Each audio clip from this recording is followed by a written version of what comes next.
Hi, I'm Dr. Lisa Olson from the Smart Weight Loss Coaching Podcast. I've been working with Julia for almost 100 episodes now, and she has really helped me grow my podcast from basically just my parents, my husband and kids, and my sister as listeners to over 17,000 downloads. I mean, the amount that she expanded my audience went way beyond my expectations. She really blew my mind. I have quadrupled the number of downloads over the past 12 months. Julia has been so much more than just my podcast teacher. She has been like a partner to me, really taking an interest in my program and helping me more than I ever could have asked for. I highly recommend Julia. How amazing is that? I am so grateful that Dr. Lisa shared her experience. And if her story resonated with you and you're thinking, wait, I want results like that too, that is exactly what we're doing inside the Podcast Growth Collective. It's the place for online business owners who want to turn podcasting into a powerful growth tool without the burnout and without guessing what to fix. If you're ready to stop spinning your wheels and finally start seeing results from your podcast, I would love to support you. Head to thepodcastteacher.com/collective to learn more and to join us. And now let's jump into today's episode.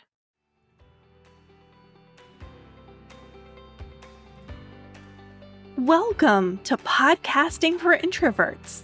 I'm Julia Levine, aka the Podcast Teacher.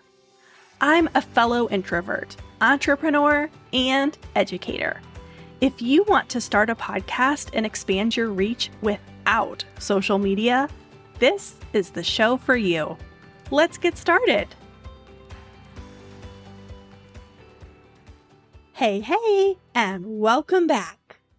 Today, we're going to talk about the number one mistake that I see podcasters make. And that mistake is simply quitting too soon. I get it. Podcasting has some unique challenges, and it's definitely not the easiest road. But it's so worth it if you stick with it.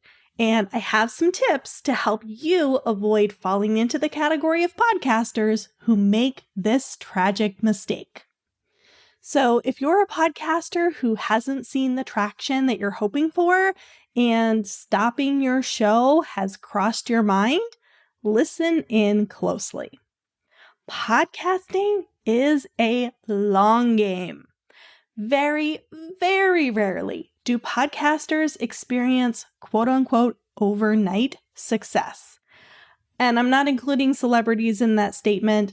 When there's name recognition, they don't have to work at the things in the same ways that the rest of us do. Anyway, podcasting is a marathon, not a sprint. This is a slow growth strategy where we're trying to push a boulder up a hill. It takes time and effort.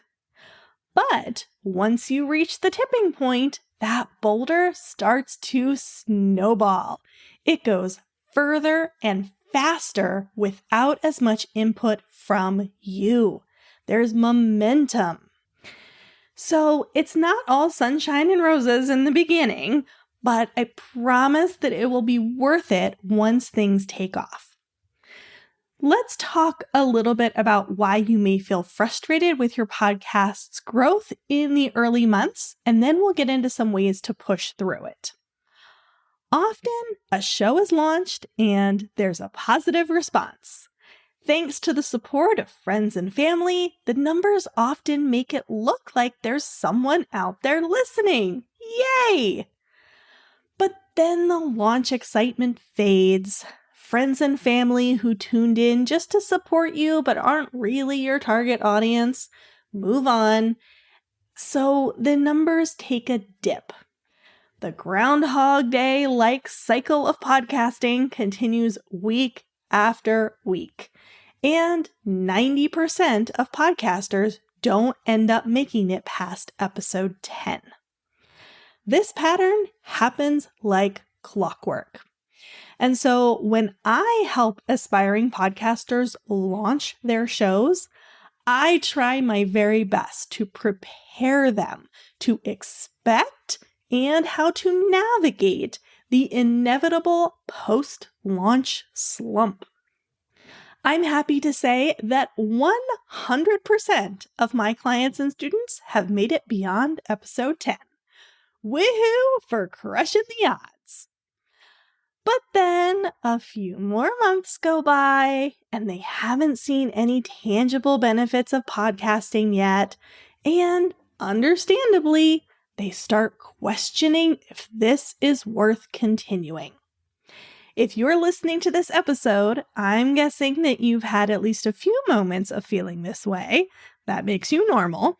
So let's move into how to handle this and not succumb to the temptation to quit. Remember how I said a few minutes ago that podcasting is a long game? The first thing I urge you to do is commit to an absolute minimum of 1 year of podcasting. Yep, 1 year.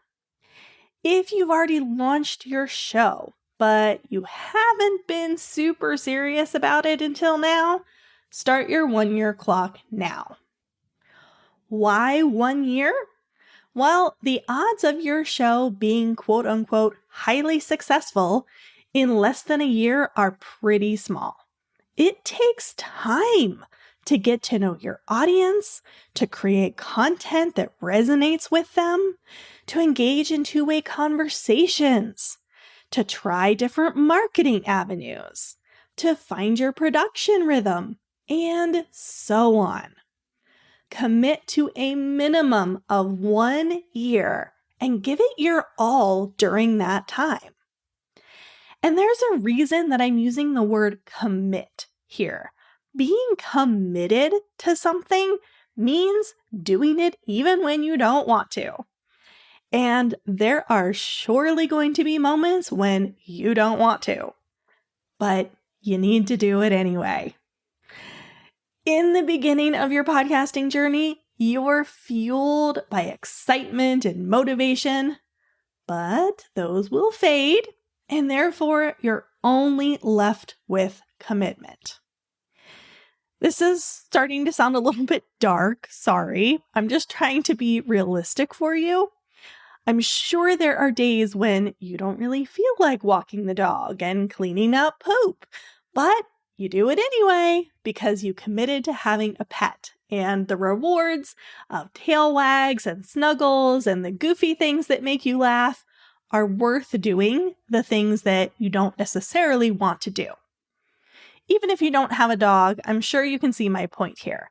You might not feel motivated to do some of the tedious podcasting tasks every single week and keep going when there's no tangible benefit yet, but you do it anyway because you know the eventual reward of an audience that knows, likes, and trusts you will be worth the effort. And just so you know, I have these moments too. This episode in particular has been a beast to pull the ideas out of my head and into some kind of coherent monologue that's going to help you. I've had several moments of wanting to scrap it and just skip the episode this week. But I won't because I am committed. This episode may not be my best ever, but I know that if I continue to show up and refine my craft, my episodes will get better and better over time and move me toward my big goals. Okay, I digress. Let me get back on track here. So I have a few pro tips for you. When you're being committed, remember why you decided to do a podcast in the first place.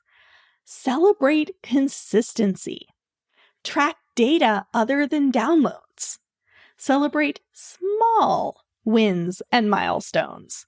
Growth often happens in 1% increments, so celebrate those 1% wins.